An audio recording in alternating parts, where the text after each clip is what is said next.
Live from our hurricane headquarters with real-time analysis from some of the nation's top meteorologists, this is Tracking the Tropics, powered by Bose Electric. Welcome to the Friday edition of Tracking the Tropics. We are joining you on this special session to talk about the system that is expected to form. We are still watching an area that has not yet formed but is expected to impact the Florida, possibly southwest Florida portion over the middle of next week. I'm meteorologist Rebecca Berry, joined by Chief Meteorologist Jeff Berardelli from WFLA. Hey, Jeff. Hey, Rebecca. Here we are. We were hoping to avoid tropical systems this year. I know, it's not our turn. But, this might produce a lot of rain. I'm just going to say that if if this doesn't turn into a hurricane, and there is some possibility because we're getting the latest data in, so you'll want to stay tuned for that. But if it doesn't turn into a hurricane, then it could be a good case scenario in which the Bay Area gets a lot of heavy rain, and boy, do we need it. And I bet you there are a lot of people rooting for a tropical storm right now. I guarantee it. Yes, we hear it from everyone. Every time you go to the grocery store, where's the rain? Why has this been the driest rainy season we've ever seen? That sort of a thing. The drought monitor is certainly an issue. So I am hoping for a low-grade tropical storm that does no harm and drops lots of rain. That's right. That's exactly right. And we are too, because, the more hurricanes there are, the more we work, right? But in all seriousness, so we're getting new data in. We just got the latest European model. I'm going to be talking about that as well. And, it is looking more and more and more like, as you can see on the screen, that this is going to be a bona fide named tropical system, Idalia. Idalia. Yes. It has an I. It's the I storm, the infamous I storm. Ian, Ivan, Irma, Isaias. Iota. So, that's right. Well, Iota's the Greek I, but okay. It's still a bad one. All right. We're going to send Jeff to the wall to break down the latest on what you can expect with the system and any new information that we found out. All right, let's do it. So first things first, you can clearly see the National Hurricane Center is saying that this is going to be likely going to be a named tropical system, which is why it's red now. So it's an 80% chance of development, and it finally was made an invest, okay? That's important for us meteorologists because until it's made an invest, the hurricane models, the models don't start running. Now, we still have the global models that we use for everyday prediction, like the European, the GFS, and the Canadian models, so on and so forth, but we don't have those extra special hurricane models that are designed to predict and forecast the intensity and path of hurricanes. Now that we actually have an actual invest, number one, we'll get those models to run, and number two, hurricane hunters can go out and actually invest something. And, if you remember yesterday, we were talking about, well, because it's such a broad area of thunderstorms, we don't know exactly where the area of low pressure will develop. Well, it seems to be, at this moment at least, developing well east of the Yucatan. Over the Yucatan would have been ideal, right? Because if it's over land, that has a less of a chance of forming. It takes a lot more time to organize. Once it's over the water, and this is, again, I always say this, some of the most energetic water in the world is located here because it's not only surface hot water, 86, 87 degrees, but it's also very deep hot water, and we call that ocean heat content. So when the ocean heat content is much higher, the system can stay there for days and days and days, and it can never get rid of the layer of warm water at the surface because that warm water extends way down in the water column. These areas tend to be the places that we see the greatest amount of intensification. Okay, so with all that said, let's track this for you. You could see that it's likely going to be moving towards the north. We'll zoom in to the area of disturbed weather right here and take that red area off just so you can see what the thunderstorms look like. And yeah, at this moment, just thunderstorms. And I'll step out for a second. Notice that spin right there in the western Gulf of Mexico, Bay of Campeche. That's an upper level low which is moving out, and as it moves out, it's actually reducing the amount of shear that's underneath this system, so the system's able to blossom and breathe. Okay, so this is what we're expecting from this storm. By Sunday, it should be located not too far away from where it's located now. There's a lot of wind shear right here, and it's acting as a wall suppressing this system, not allowing it to move to the north. But clearly, it's better organized as we head into Sunday, so 2 days from now. And then on Monday and Tuesday, it begins to make its trek, but notice it's still stuck near the Yucatan, even early on Tuesday morning. So until that shear leaves, it's going to stay down where it's safe for itself. And then once the shear starts to depart, and we do think it will, it's moving in that general direction. So notice, this is the latest European model. It shows landfall right around Cedar Key. as a strong tropical storm, but not a low-end hurricane. It's very close, though. It's very, very close. So the latest computer models are stronger and better organized, and some of them are leaning towards a Cat 1 hurricane rather than just a run-of-the-mill tropical storm. And we're going to be talking all about the scenarios here, but I'll just say if it hits anywhere from Tampa south, it's much more likely that it's going to be a tropical storm because it's not going to have enough time over the water to become a bona fide hurricane. However, if it hits further to the north and west across the panhandle, then it's more likely that it becomes a Cat 1 hurricane. But either way, we're hoping to get a lot of moisture from this system. Okay. I want to show you what's happening right here under the storm. So there's an upper level low. You can see that spin right there. That clockwise spin way up in the atmosphere is a nurturing, incubating, calm environment for the system to really start to get going. Notice how there's no shear anywhere near the system itself. It's a calm upper level low, and the wind shear right now at least is protecting us here in the Tampa Bay area, right on top of us. All right. Now notice, even on Sunday, it's still underneath this calm upper level ridge, the area of low pressure just off the Yucatan. And there's strong wind shear that's still right on top of us. So through Sunday, we're okay. But as we head into early next week, the wind shear starts to bend as an upper level low begins to form out here in the Gulf. That pushes westward, and the wind shear kind of evacuates and moves out. What you see here is not necessarily just wind shear. What it is upper level winds that are allowing this system to get stronger. So it's actually kind of feeding off of this upper level wind pattern once we get into Tuesday. That's why we think if it goes north up here, it's in a very favorable environment to become a Cat 1 hurricane if it hits the Panhandle or Apalachicola Bay. However, if it hits the Bay Area or south, it's likely to be a much weaker, more sheared system. And the model's, again, starting to lean a little bit more towards that further north scenario. But that, of course, could change sometime later today or tomorrow as the new models start to spin out. All right, so formation scenarios. If it forms right here, then it's going to be going a little bit further north and it becomes a slightly stronger storm. If it forms a little further east, and that's what's happening at the moment, it would go potentially a little further east. But that's not necessarily the case because right now we just don't know exactly where the central area of low pressure is going to form yet. We know it is further east at the moment. Doesn't mean it's going to stay that way. It could migrate its way further west over the next couple of days.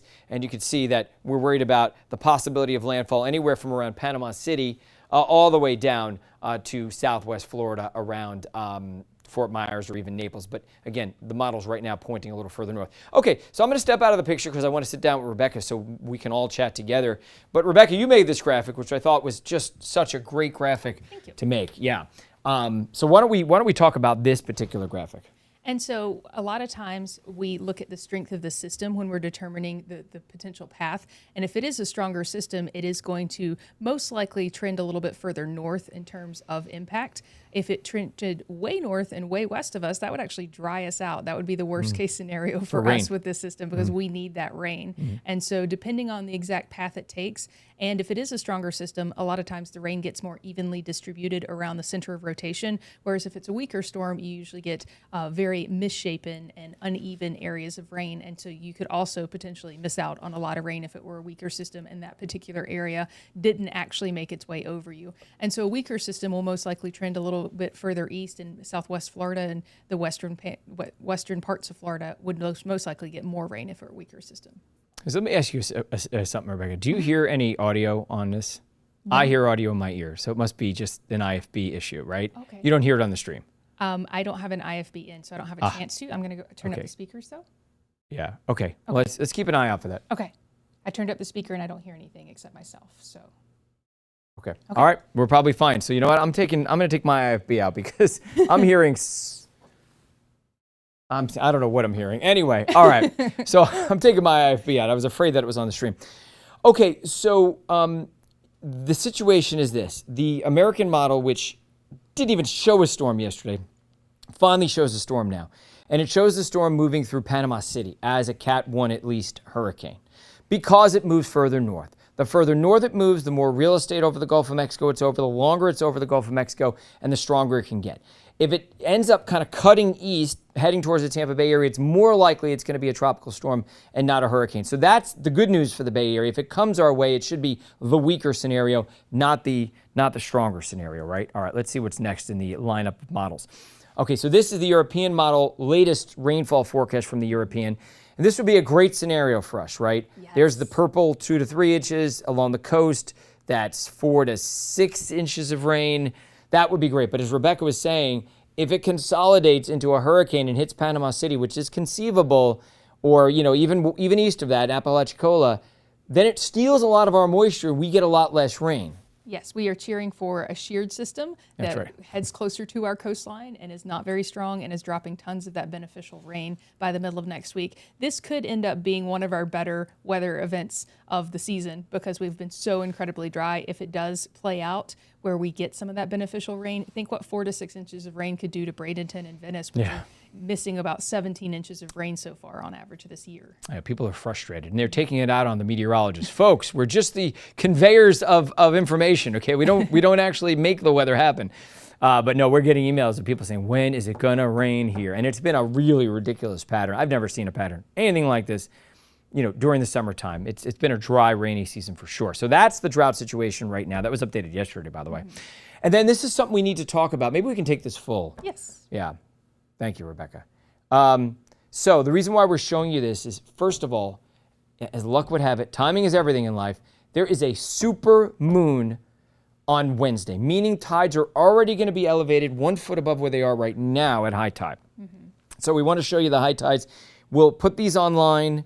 We will try to show these during our shows. Make a note of where your high tide is during the day on Wednesday, because if a storm were to make landfall as a borderline Cat 1 in Cedar Key, that means the Nature Coast all the way down to northern Pinellas County would probably see a solid 2 to 4 feet of storm surge on top of the actual inflated 1 foot of tide already. So that means 3 to 5 feet of water, and if you've lived along the Nature Coast long enough or northern Pinellas County, what 3 to 5 feet of water can possibly do. Now, again, I'm just saying, we don't know if it's going to be a weaker system or a stronger one. But if it's like the European says, it's a borderline Category 1 hurricane, you don't need much around here. Our continental shelf is really shallow. We get a lot more storm surge here than you do in other places where it is very, very deep. Rebecca, as you know very well, because you spend a lot of time on the water. Yes, and so unfortunately, this is one of those scenarios where some isolated areas potentially could see some high tide flooding, and then we add on possibly stronger winds depending on how close we are and the direction of the winds. It's way too soon to tell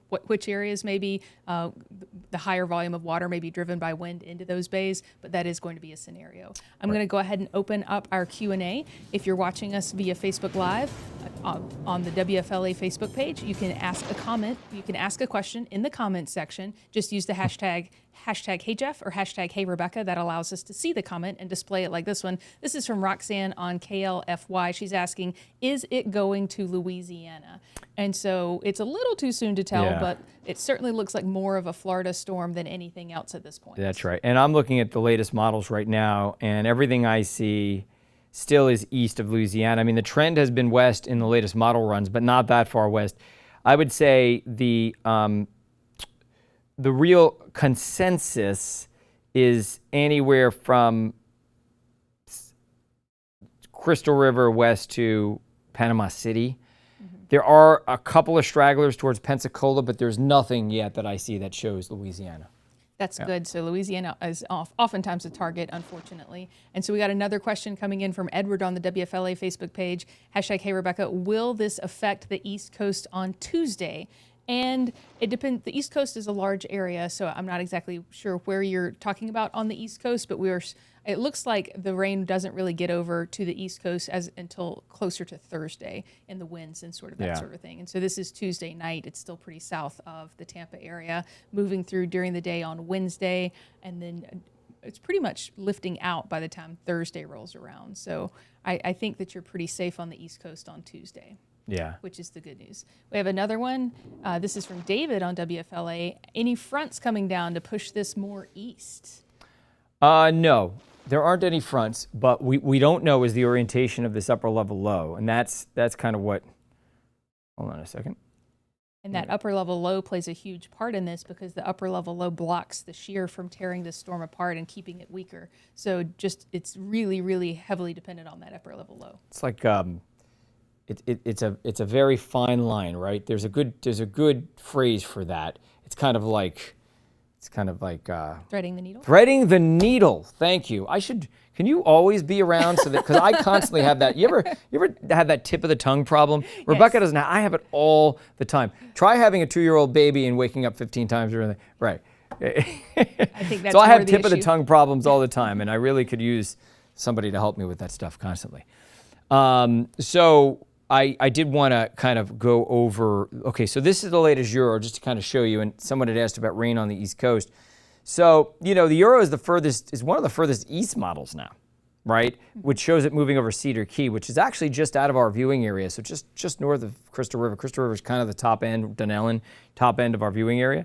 You can see that the real purple there is consolidated near the center. A stronger storm consolidates the moisture, takes it away from us to some degree. It doesn't mean we don't get anything. We still get something. And then when the storm moves out towards Georgia and out into the Atlantic, we get a tail of moisture. You can kind of see that tail of moisture right there on the water vapor loop there. So everyone gets some rain, but certainly the places underneath the core of the system get more. Yes, and we just got another question. This is going to be Jeff's last question before we send him off because all of our bosses are gathering and want his instructions on it. But hey, Jeff, what day would we estimate rain if we're going to get the rain? Well, it's going to start Tuesday, probably late in the day on Tuesday. The worst of it would be Wednesday morning, probably into Wednesday afternoon, and then it would quit. You know, it wouldn't quit. It would start to dissipate slowly. It would taper off. And I say that because whenever you get a tropical system passing, you always end up with a tail. Always end up with a tail. So the storm moves out, but it leaves a tail behind. The tail is usually very narrow, but wherever it is, it can produce several inches of rain over a short period of time. Whereas, 10 miles away, you might get nothing at all. And we've seen that in Florida a million times. Yes, and a lot of times you get training with that tail. So with some of the heavier rainstorms, That's that's right. where you see the terrible flooding from rainfall because it's just training is when storms are lined up moving over the same area like a train. I think it's worth saying this before I leave. I mean, that environment right there is bad. I mean, that is not what meteorologists want to see.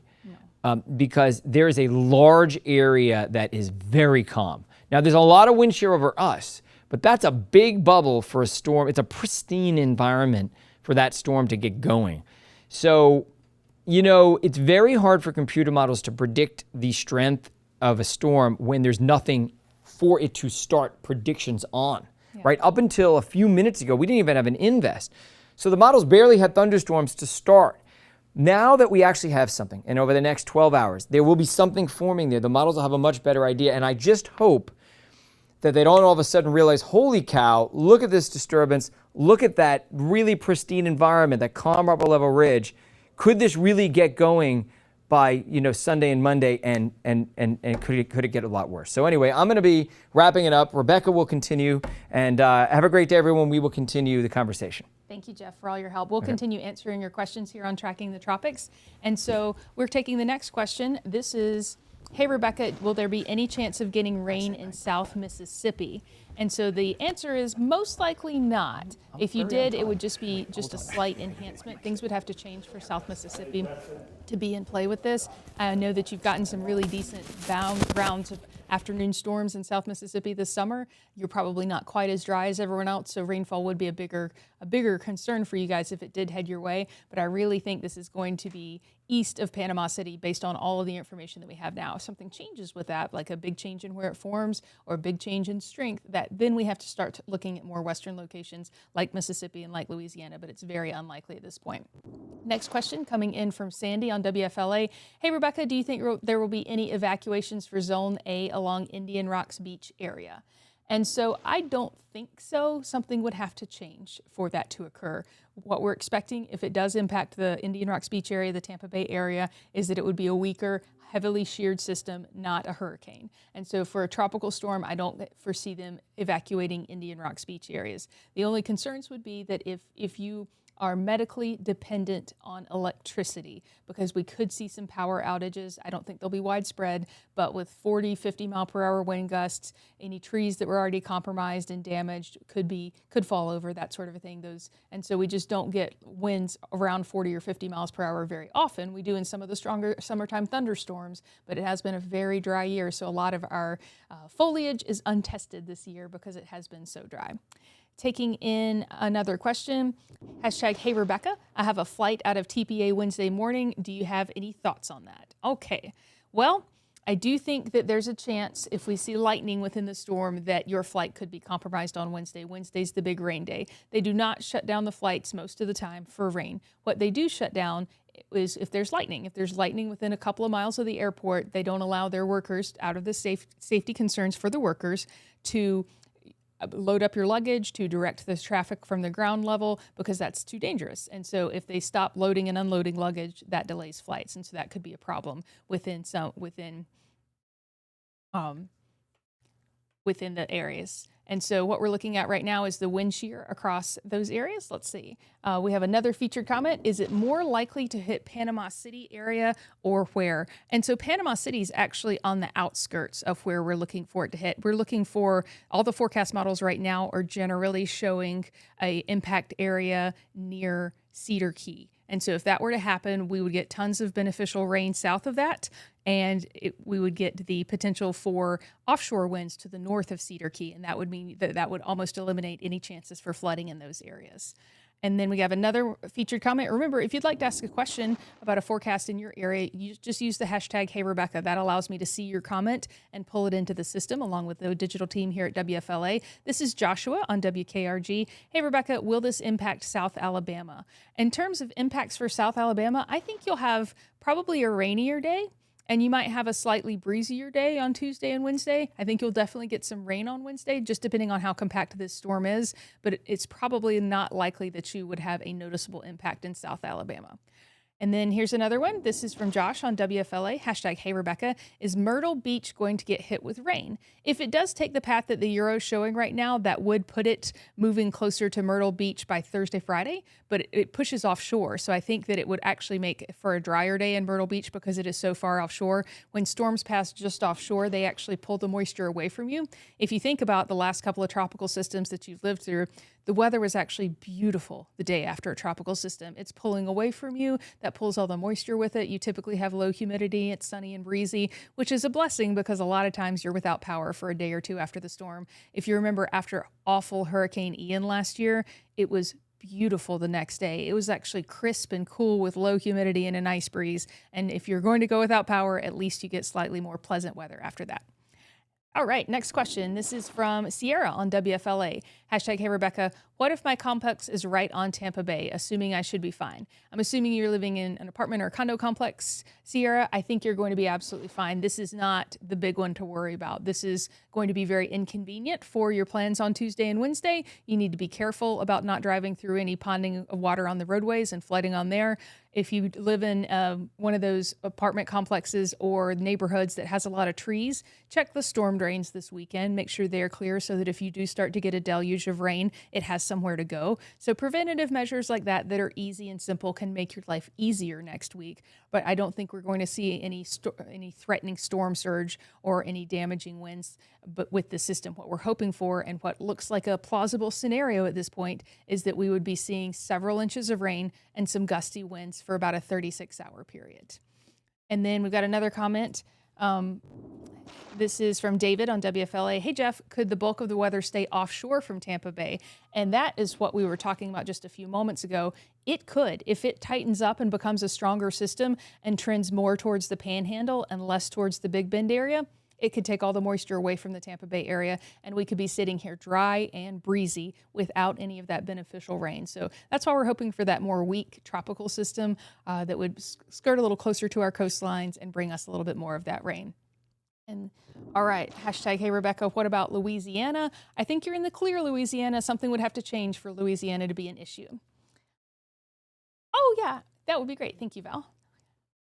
All right, the next one is hashtag #HeyRebecca. Will Tampa get hit? And so it's a little too soon to tell exactly what the impacts will be for the system on Tampa Bay, but what the models are showing right now is a Cedar Key landfall of a heavily sheared system, meaning a strong tropical storm, but not a hurricane. And if that happens, we'll get several rounds of very beneficial rain in Tampa. And so while that's getting hit, that is a hit that we would love to take because we have been so dry. And so if something changes, of course, the impacts would change. And so that's one of the issues that we have about unfortunately, when we're talking about systems this far out when they haven't even formed yet. And so and the graphics that Val just pulled up go great with the next question. Hashtag, hey, Rebecca, what about Northeast Florida? And so I know Northeast Florida sees these storms and thinks about Irma because the path that Irma took crossing the state and flooding, especially the St. Johns River.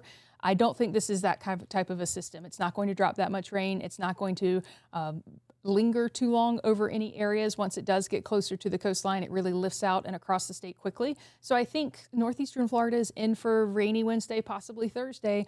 And after that, you guys could use the rain too. You're not as dry as we are in southwest Florida, but you have been dry. And so you would get some couple inches of beneficial rain there. The formation scenarios that you're looking at, if it forms closer to Cancun, it will end up most likely impacting somewhere closer to Cedar Key. If it were to form further east than that, it would be more of a southwest Florida problem. It could get stronger on the more northern track because it spends more time out over the Gulf, which is of course toasty warm. All right, we got another question. This one's from Anna on WFLA. Hey, Rebecca, how about Central Florida? All right, Central Florida, I think you are in for some rain. You are not as dry as we've been in Southwest Florida. In Central Florida, you've gotten those decent summertime thunderstorms almost every afternoon like clockwork. And so you're actually trending normal as far as rainfall goes. And so any heavier areas of rain could cause minor temporary flooding, but I don't think you have to worry about winds. Don't think you have to worry about tornadoes. I just don't think it's going to be that strong of a system. If it is a stronger system, it's most likely going to move closer to the panhandle and moves further north, like Val is showing you here on this system. And so then Central Florida wouldn't have anything to worry about. Southwest Florida probably wouldn't have anything to worry about, but we would miss out on that beneficial rain that we need so much. Next question coming in from Steve on WFLA, hashtag, hey Rebecca, are the meteorologists worried as to how warm the Gulf is for intensification? Absolutely. We are absolutely worried about those sea surface temperatures because they have been toasty warm.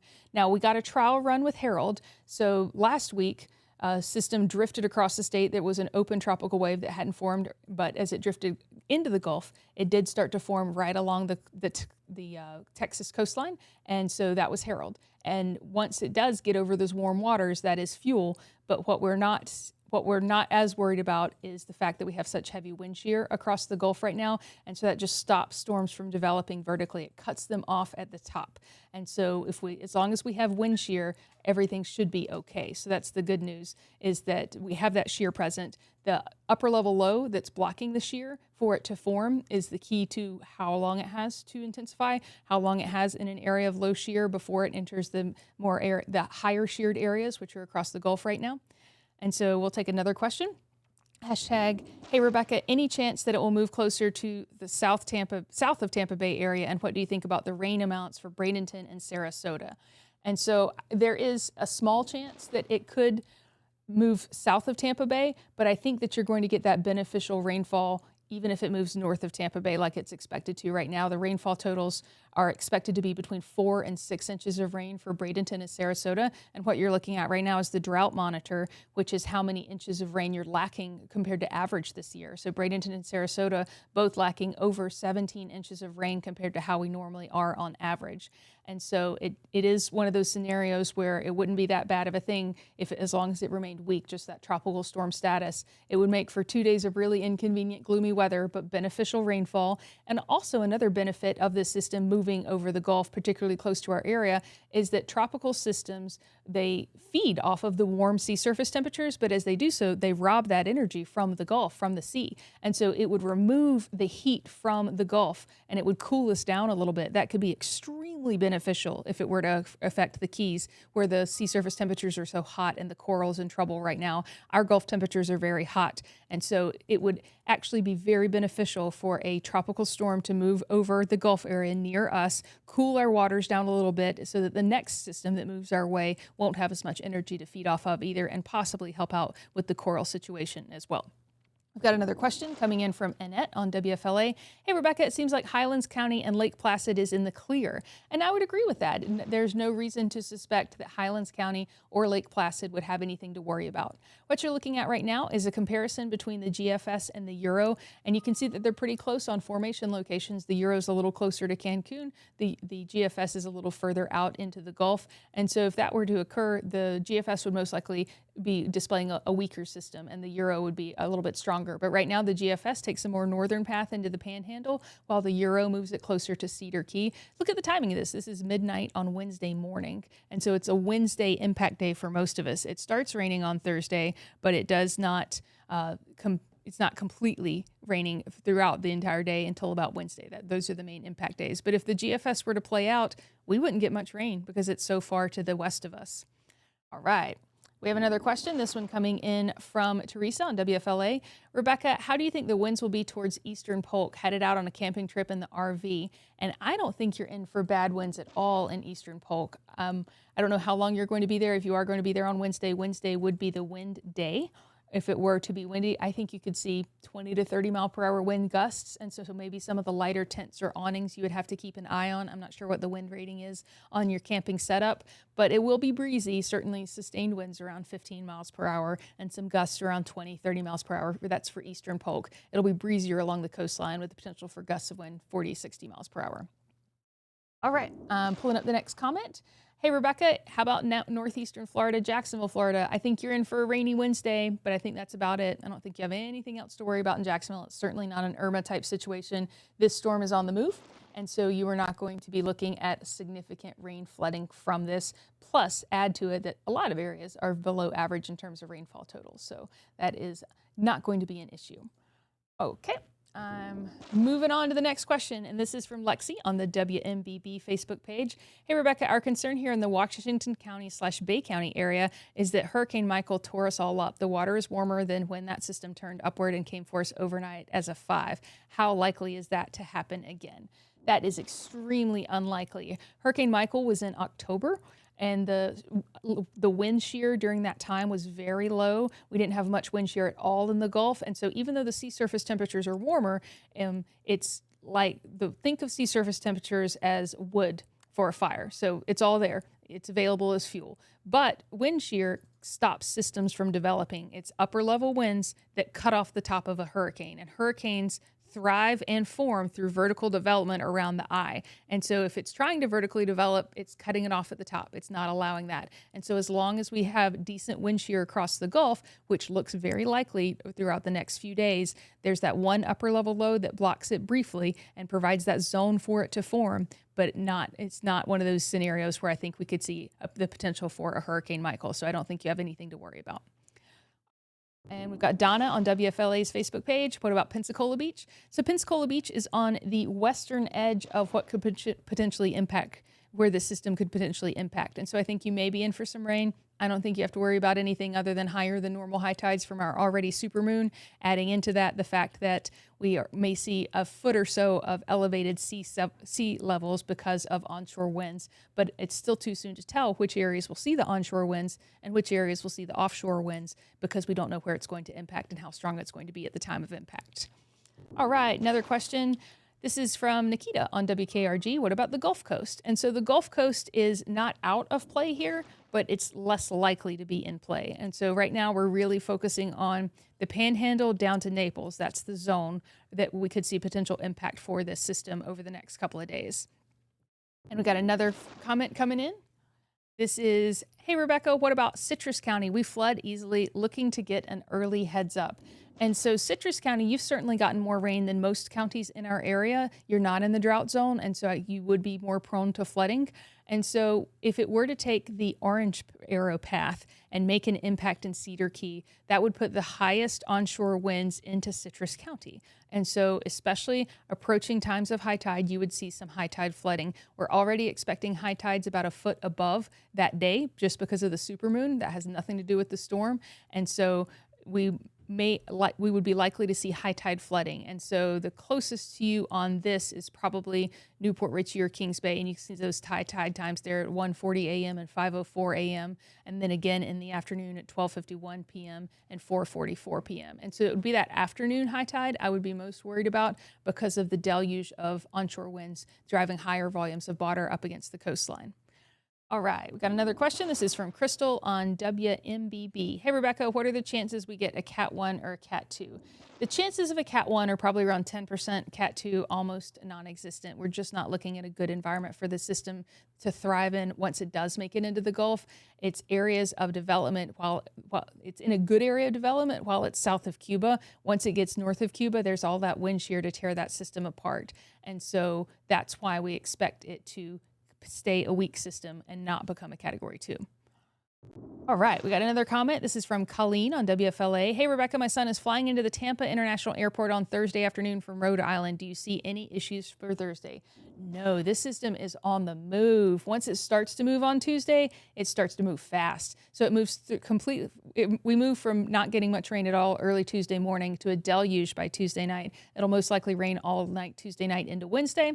But after that, it's out of here by Thursday. Thursday will be breezy and sunny for the most part, with a big chance for afternoon thunderstorms, but I don't think it would affect the airport.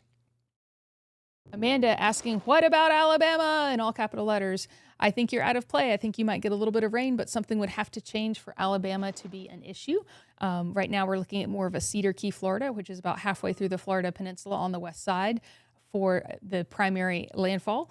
And so it's still too soon to tell. Where it forms has a lot to do with where it ends up, and also how strong the system is has a lot to do with where it ends up, and both of those are still unknowns. And so it would have to be a really strong system, and something would have to change for it to head towards the Alabama coast. All right, we got another comment from Amanda on WFLA. Rebecca, many times we see storms headed for the Big Bend and then make a sudden last-minute wobble or turns and come into South Florida, catching many off guard as most prepared Tampa North, like with Ian, Irma, and Charlie. What are the chances that this hits South Florida and not a little bit further north? And so what happens, and this typically happens with stronger storms. The storms that she just named were all very strong, powerful, well-organized storms. When the rain bands start to interact with the coastline of Florida coming up the west coast, it creates friction and can pull the storm in a little bit faster than what it would have been if it had not encountered that friction. On the East Coast, it's the opposite. It actually wobbles it off of the coastline. We saw that with Matthew when it started to interact with the coastline near West Palm. It caused the system to move away from the coast. But on the West Coast, because of the way that the storms spin with those counterclockwise motions, it actually causes them to turn in a little faster. Since this system is so disorganized, that would probably be less of a factor. I still think it's going to rain in these areas, but I do not think that it's going to cause the system to move inland or earlier than we thought, just because it doesn't have that more powerful, well-distributed rounds of rain around it. It's supposed to stay a pretty weak system, and the characteristics of those weak systems are not as driven by the friction like we saw with those stronger storms. All right, we got Teresa on WFLA. Rebecca, if the storm cools the Gulf, does this temporarily prevent any future storms running the west coast of Florida? With all the activity out there, just wondering if it would prevent any storm building. And so if it did grab that energy from the Gulf and cool us down a little bit, that's a better situation. It's not a fail-safe. It doesn't stop anything from happening, but it provides less energy for the next system that comes through to feed off of. So it's an absolutely beneficial thing for it to move through the Gulf and potentially cool our sea surface temperatures down a little bit. And we've got Jose on WFLA asking, what about Spring Hill in Hernando County? You guys have also gotten decent amounts of rain up in Spring Hill. You're not in a drought, so any of the rainfall that does occur would be more likely to cause some minor temporary flooding in Spring Hill and Hernando County because your ground is saturated, because you've gotten some good rounds of rain. It's areas down in our southern coastal zones that are the driest, like Sarasota and Manatee counties. We're not looking at much of a drought in Hernando County comparatively. And so we could expect some gusty breezes on Wednesday and possibly 2 to 4 inches of rain for Spring Hill, maybe a little bit higher in some cases, but you can see on the rainfall map there that Val just put up, the red is 3 to 4 inches of rain, and then the orange is 4 to 6 inches of rain, and the purple is around 2 inches of rain. So this is much, much needed rain, and so that's the good news. And another question coming in from Crystal on WMBB. Hey, Rebecca, do you think we should start preparing just in case? I think that you should definitely make the preparations that you're supposed to in June at the start of hurricane season at this point, but I don't think this is the big one to worry about. I think this is something we need to pay attention to, but I don't think this is one that you're going to be without power for a significant period of time, or that many roadways will become impassable as a result, which are the main things that you would have to prepare for. Got another question coming in from Amber on KRG. Is it going to mess with our rain chances in Mobile? We need the rain. I noticed the extended forecast showed less rain than originally thought. And what Amber's touching on there is that the forecast models are now showing a tropical system forming and making its way towards Cedar Key, Florida, and that would be dragging all of the moisture from around it to Cedar Key. So all of the periphery areas would actually get drier like Mobile. And so unfortunately, this probably is the reason that Mobile's rain chances in the long term right now are lower. That could change if this becomes a stronger system, or if it moves further to the north or to the west, then your rain chances would increase. But if everything plays out exactly like it's on the forecast model right now, Mobile would be drier because all of the moisture would be moving towards Crystal River from all directions. And then we got another question. What about Fort Lauderdale? I think Fort Lauderdale is probably going to be fine. You might get a slightly breezier day and onshore winds on Tuesday and Wednesday because the low pressure system will be so well to the west of you. But Fort Lauderdale is probably not in for much from this system. This is going to be a west coast storm and probably staying to the west coast at this point.